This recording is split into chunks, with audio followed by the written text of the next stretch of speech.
안녕하세요, 여러분. 집에서 식물을 키우는 것을 좋아하시나요? 풍수를 고려하여 식물을 선택한다면 그 식물은 단순히 공기를 정화해 주는 것을 넘어 집안에 엄청난 에너지를 불러와 재물운과 번영을 가져다 줄 수도 있습니다. 하지만 조심하세요. 모든 식물이 좋은 기운만을 가져다 주는 것은 아니랍니다. 여러분 중에는 식물이라면 뭐든 좋지, 왜 굳이 고르나? 라고 생각하시는 분들도 계실 겁니다. 하지만 풍수에서는 식물이 집안의 기운에 매우 중요한 역할을 한다고 봅니다. 식물은 오행 중 목을 대표하며 강한 생명력과 성장을 상징합니다. 즉, 잘 선택된 식물은 우리 집에 좋은 기운을 불러오고 사람을 치유하며 위로할 수 있는 놀라운 힘을 가지고 있습니다. 예를 들어, 재물운을 불러오는 식물은 주로 넓고 푸르른 잎을 가진 식물입니다. 이런 식물들은 집안에 긍정적인 에너지를 불러와 재물과 번영을 증진시키는 데 도움을 줍니다. 몬스테라, 금전수, 여의주 같은 식물이 이에 해당됩니다. 이들은 각각 풍요로움과 금전운을 상징하며 집안 곳곳에 배치하기 좋은 식물입니다. 반면 기운을 차단하고 빼앗아가는 식물은 주로 뾰족한 잎을 가진 식물입니다. 이런 식물들은 풍수상 집안의 기운을 차단하거나 심지어는 집주인에게 돌아가야 할 긍정적인 에너지를 빼앗아 갈 수 있습니다. 예를 들면 선인장이나 일부 유칼립투스 종류가 이에 속할 수 있습니다. 이처럼 식물 하나하나가 우리 집안에 미치는 영향은 생각보다 큽니다. 재물운을 불러오는 식물을 선택하여 집안 곳곳에 배치함으로써 우리는 더 많은 에너지와 재물운을 집안으로 불러들일 수 있습니다. 오늘 지혜의 밤의 영상을 끝까지 시청하신다면 재물운을 가져오는 식물과 기운을 차단하는 나쁜 식물들을 모두 구별하셔서 돈 복이 굴러들어오는 행복한 삶을 누리실 수 있을 거라 확신합니다. 영상 시작 전 구독과 좋아요 눌러주시고 이 좋은 내용을 주변의 친한 분들과도 공유해 보세요. 평소 마음에 들지 않았던 분들에게는 비밀로 하셔도 됩니다.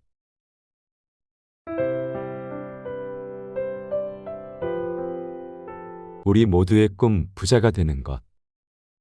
그 꿈을 실현하기 위해 우리는 많은 방법을 시도해 보지만 집안에 식물을 두는 것만으로도 금전운을 높일 수 있다는 사실 알고 계셨나요? 오늘은 한국인이라면 누구나 공감할 수 있는 부자 되는 식물과 3가지와 그것을 키우는 데 있어 유의할 점을 알려드리겠습니다. 그리고 덤으로 더 많은 금전운을 부르는 비밀의 식물도 소개해 드릴게요. 부자의 꿈을 이루어줄 비밀의 식물 첫 번째, 몬스테라. 몬스테라는 넓고 둥글둥글한 잎이 특징으로 풍수에서는 이런 식물이 긍정적인 기운을 불러온다고 합니다. 국내외를 막론하고 행운의 상징으로 사랑받고 있는 몬스테라는 특히 금전운을 상징하는 관엽식물 중 하나입니다. 현관이나 거실에 두면 좋다고 하는데요. 이는 바로 집안으로 긍정적인 에너지를 끌어들이기 위함입니다. 한국의 전통가옥에서도 자연과 조화를 이루며 긍정적인 기를 불러들이려는 노력이 있었죠. 몬스테라를 통해 우리 집안에도 그런 풍요로운 기운을 불러들일 수 있습니다.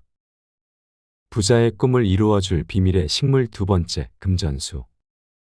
금전수는 그 이름에서부터 금전운을 상징하는 식물입니다. 엽전을 닮은 잎이 특징으로 줄기에 빼곡히 달린 잎들이 마치 엽전을 꿰어놓은 듯한 모습을 하고 있어 금전운을 높여준다고 알려져 있습니다.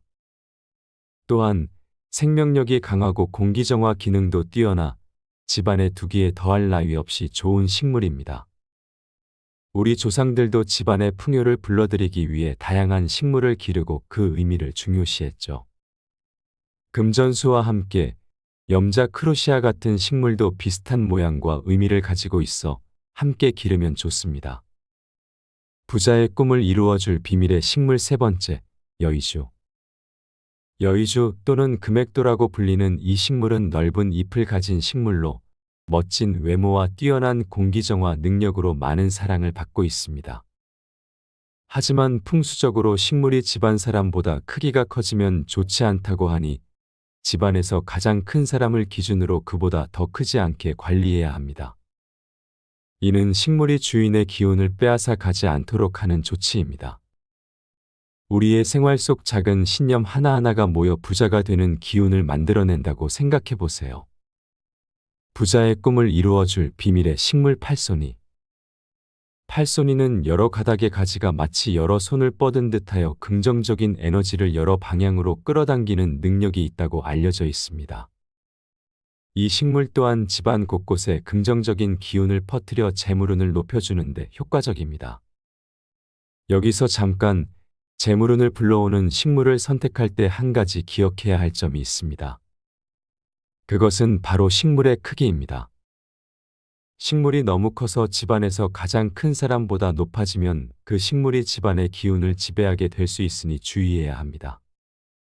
적절한 크기의 식물을 선택하거나 너무 커지지 않도록 관리하는 것이 중요하죠. 하지만 풍수에서는 모든 식물이 금전운을 가져다 주는 것만은 아닙니다. 오히려 집안에 두었을 때 기운을 빼앗거나 앞길을 막는 식물들도 있습니다. 지금부터 집안의 운을 막는 식물 5가지를 소개해 드리겠습니다. 집안의 운을 막는 첫 번째 식물은 행운목입니다. 행운목은 이름에서 알 수 있듯이 집안의 행운을 가져다 준다고 많은 분들이 생각합니다. 그런데 이 행운목이 풍수상으로는 매우 좋지 않다는 사실에 놀라실 겁니다. 행운목은 나무의 윗부분이 잘려나간 상태로 자랍니다. 풍수에서는 나무의 윗부분이 잘려나간 것이 절단된 기운을 의미합니다. 이는 운이 잘려나가 변화되어야 함을 의미하며 풍수에서 운을 모으는 것과는 맞지 않습니다. 개업 선물로 많이 주는 개운죽도 풍수상으로 좋지 않습니다. 이는 기운이 잘려나가 운이 더 이상 들어오지 못하게 됩니다. 이 영상을 보신 후에는 개업 선물로 행운목이나 개운죽을 피하시는 것이 좋겠습니다. 집안의 운을 막는 두 번째 식물은 넝쿨식물입니다. 풍수에서 넝쿨식물은 운과 재물을 꼬이게 만들어 안 좋은 기운을 주는 식물입니다.